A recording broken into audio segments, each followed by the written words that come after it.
Hey, I wanted to do a video for our upcoming Circling and Surrendered Leadership Weekend in Oslo with Peter, who is stepping in to lead his first weekend with Circling Europe, which I'm delighted about. And we just wanted to connect and let people know what this weekend is really about. And how we'd like to do that is, I think in our kind of where we're very aligned, we want to actually explore something that we find very rich that we get from the practice and see where that takes us. But from a practical side, for those that may be new, the weekend is November 19th, 20th, and there's an intro night on the 18th. And circling is a practice where we are practicing developing our presence. Like, can we be aware of what's really here in the moment and start to become more subtle in how we can experience ourselves, and to cultivate that kind of presence, especially while we're in connection with other people. And so as we're more present to ourselves and in connection with other people, what usually happens is connection takes a life of its own, or it enlivens or becomes more like something we can learn to navigate and explore, and not just something that's kind of fixed and we have these kind of relationships. We can suddenly discover who we are in relationship to others and who others are in relationship to us on much more subtle levels. And so this weekend is going to be all about this practice of circling and surrendered leadership, which are going to help people be able to explore what it is to be present in connection with others and what that reveals.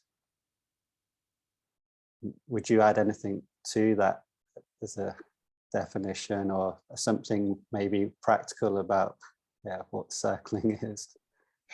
The thing that popped up the most clearly as you were talking right now was like just the excitement of being with all the layers of what is here.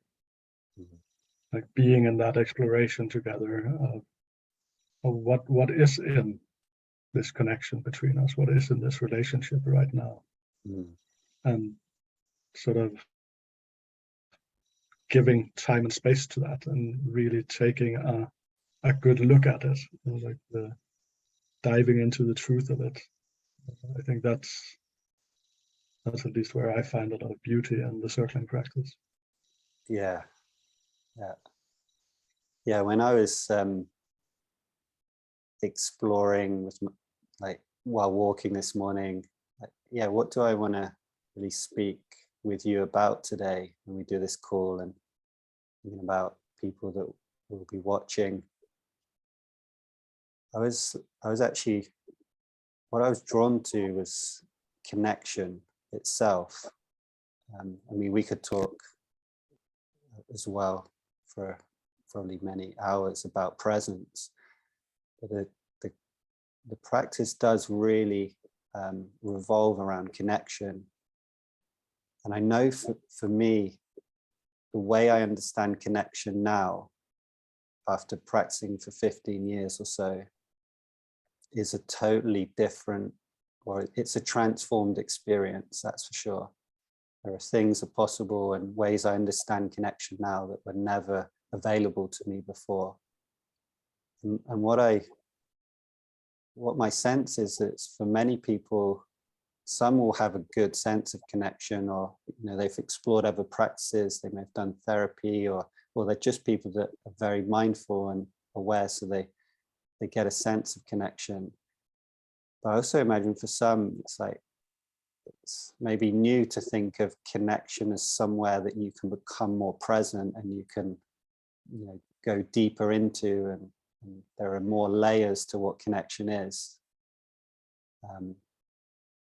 And so, well, I can check with you actually if that's true, like in terms of when you first stepped into circling, like, yeah, what would it have been like if I said to you, like, oh yeah, we're going to explore connection, like, yeah, what did it mean, or like, how was it stepping into that context?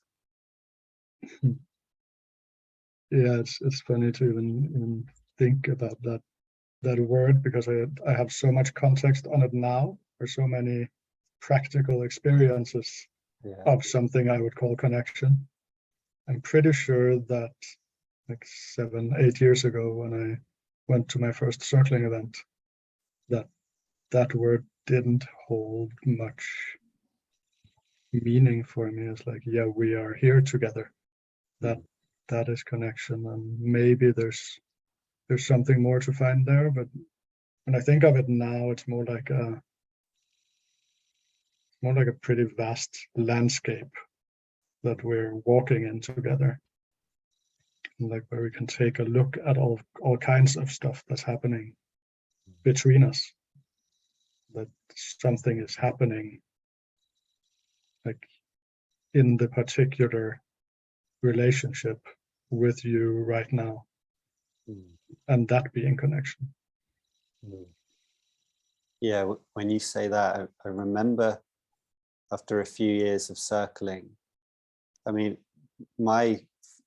almost from the beginning, I get like goosebumps, because it was like almost like a psychedelic experience for me, almost from the beginning, or like, and I get it now being with you. It's almost like the experience I used to have smoking marijuana at university. It was like my senses get heightened.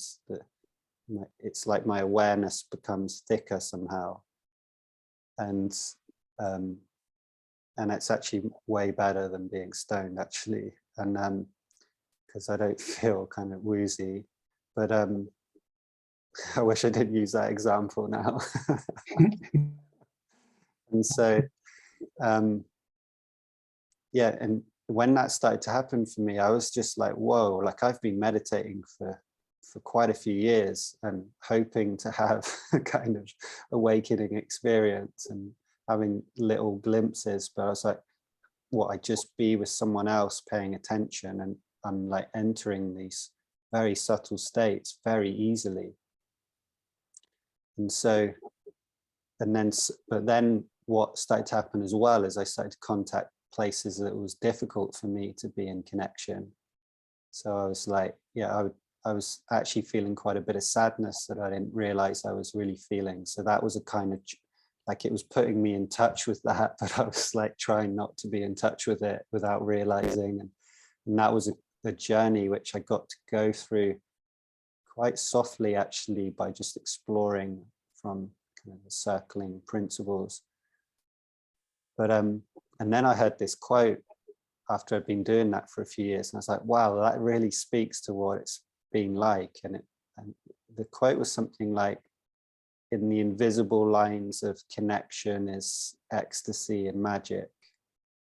It could probably have done with also like challenge and sometimes pain, but the ecstasy and magic, it's like, oh yeah, I didn't know how that lives inside of connection until I found this practice that really helped me discover that. Yeah, I think wonder for me seems really central in these experiences. That like this very clear sense of like, oh, there you are with another human being, and like suddenly really being there together, and then being in this state of like, just wow, you're a completely different human being than me, and seeing the beauty of that, and like being in that together. Those moments really hold deep, profound value for me. Mm-hmm. Yeah, and I want to ask you again, because you are someone, I mean, that's why we've like invited you in to lead. You've been a very committed practitioner, and you've been leading your own events, and you're also very much into Tai Chi and body work and other practices you've been doing, meditation. But you seem to have been quite an explorer in this practice, and I wonder if you remember what it was like in the beginning. Like, did you have that experience like me, where it was like altered states of consciousness and putting you in touch with your emotions, and what was it like?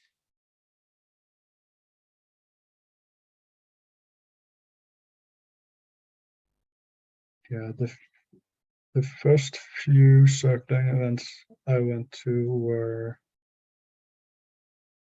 very challenging for me. Like something was happening that I didn't really understand, and something in me wanted to like get a grip on it or like figure it out. And I remember walking home from the very first circling weekend I was at and just being like, I don't get this, and I feel pulled in. There's like some kind of strong tension in me.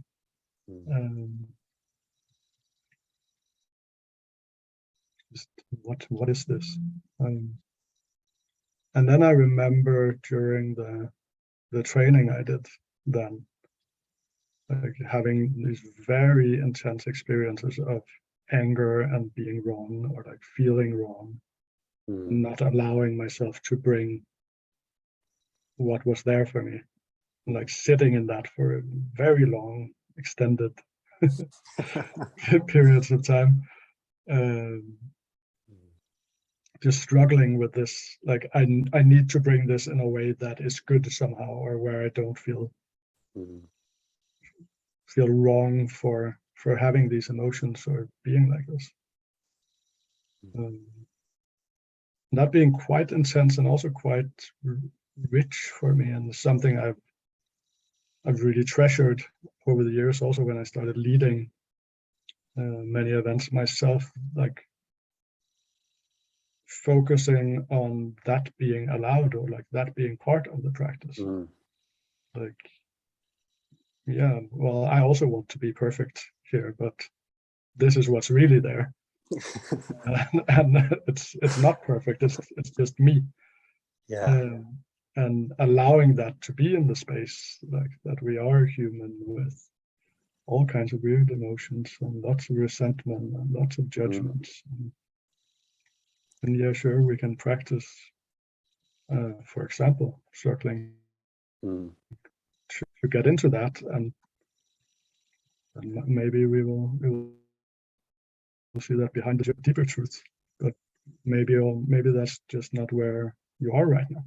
Then the judgment is just what's there, and that's perfectly fine. That's welcome. And in that, like, the perfection isn't like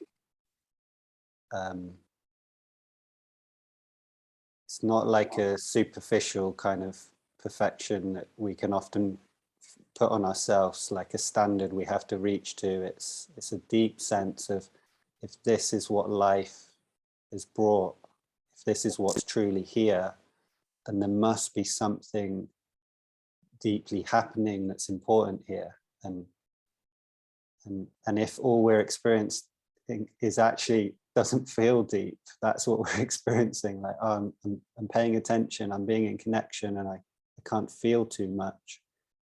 And what we've seen from years of practice is when you say yes to that and learn how to navigate that, it's like, oh yeah, so what's happening that has me not feel so much when I'm in connection with other people? And actually what we often find in the more subtle layers is there's a lot of feeling there actually, but it's maybe a kind of numbness, or maybe some freeze, or there's just something, or difficulty just speaking an important truth for you that's actually quite innocent and simple. And also what I heard from you, because in the beginning, I think this is always the thing we can do when we've done a practice for a while. It's like, oh yeah, there's this rich landscape that now is connection that I know. And I think then when you described your early experiences, I think what I was hearing is like you entered into this like this landscape of, you know, being conscious in connection, like suddenly something that was just there that you didn't think about, or you've just started to pay attention to it, and all of a sudden it's like much more than you imagined. But what you entered quite soon in the practice was, oh yeah, it's like it's a way I deeply judge myself, and and don't feel safe or okay to speak what's true for me, and or there's a pressure to do it well. And but I can't, like you said, it took, you're in that for quite a while, because that's actually quite a rich territory.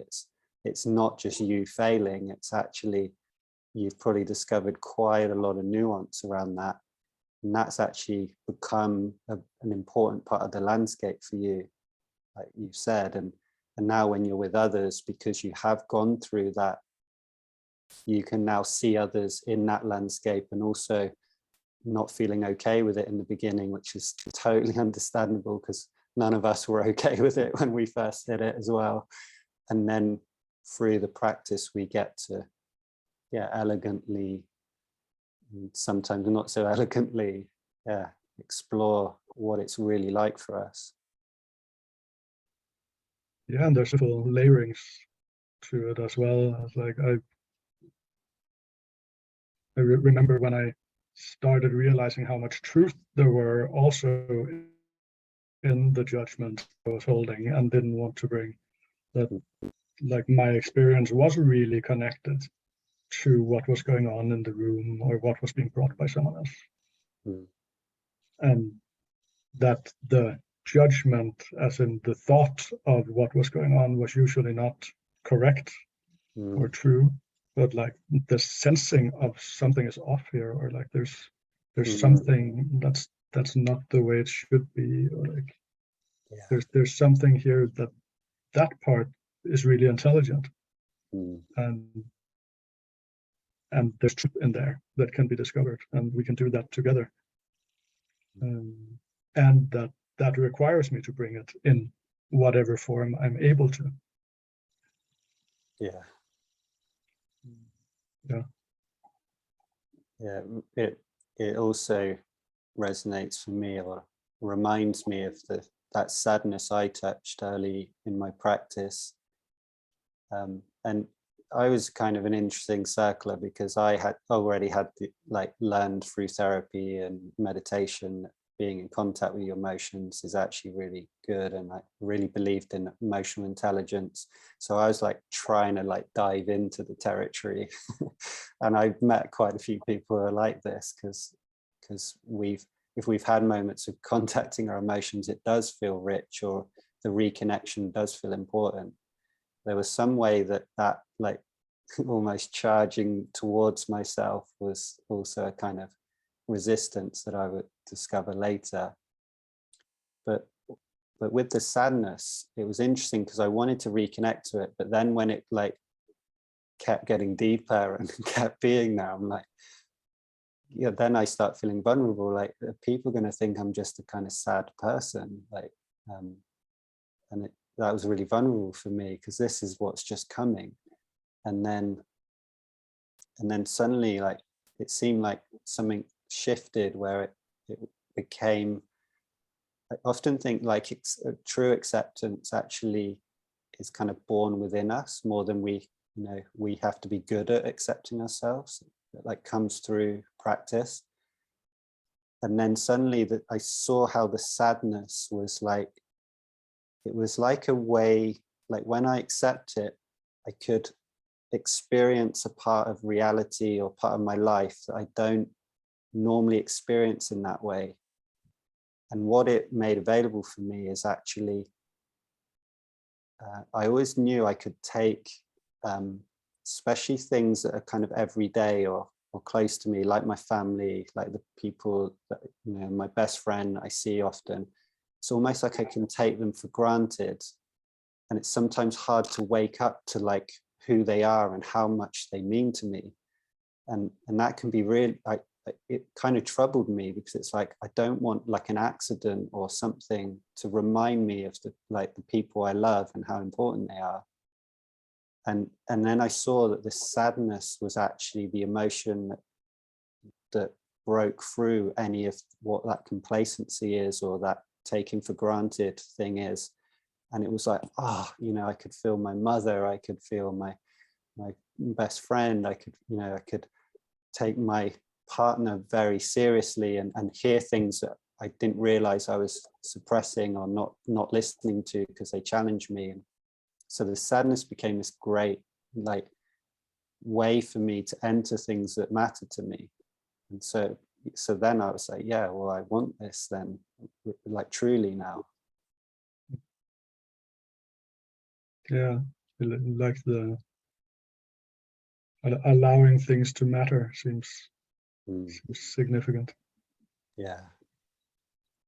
It's really nice to be moved to, you know, a little tear or something because you miss your partner, and you're not getting troubled by sense that that's kind of needy or something. It just feels true, and you're still at ease. And well, I don't want this video to be too long, so I think this is a good place just to, yeah, I think we've said hey and revealed some of what's possible in the practice. I did just wanted to say some practical things as well, like in a weekend you'll do practices where, you know, you can be one-to-one with someone and you'd be guiding them, almost like a meditation sometimes just very practical ways to explore connection, the way we're talking about. And then there are bigger group practices where you get to explore the kind of intricate dynamics that can happen in a group, and learn how to lead yourself in that kind of group collective energy. And and I think it's an emphasis that has been in me since I started circling, and it's this like seeing myself struggle holds deep importance for me, and like holding that as part of the practice, that there's this I'm not doing what I want to do, I'm not bringing myself in the way I want to bring myself, and being in that tension is also part of the practice for me. And somewhere where I've really feel that I've learned a lot about myself and my longings. And I imagine during the weekend, people are going to see how, as a circling leader, like you're sharing now and embodying now, you're going to be leading, very much still in practice. And we don't hold, and it can be quite unique for people actually to see a leader be like, you know, revealing their own, like where they are. And sometimes that's a struggle, sometimes that's aliveness, sometimes it's many things. And we learn in circling how to navigate skillfully that, we're very much human, and we want to connect from where we really are. We don't want to be also under kind of inauthentic pressure to be something so much more that is easy to get into, but in revealing more of who we are, but still leading the practice and supporting the practice for people, to go deeper and learn more about what's happening in connection and in their own presence. So imagine people are going to see that dance. And it feels very exciting for me to as you said, like lead this first weekend for Circling Europe in Oslo. So that's also where I started out with my SAS training in 2015. So it feels like returning to something. It feels exciting. And what a wonderful place Oslo's been this last 8 years or so. It's been a very rich place for circling. Cool. Well, great to speak with you today, and yeah, all the best for your first weekend. Yeah. Look forward to hearing how it goes. Cool. Bye for now. Yeah. See you.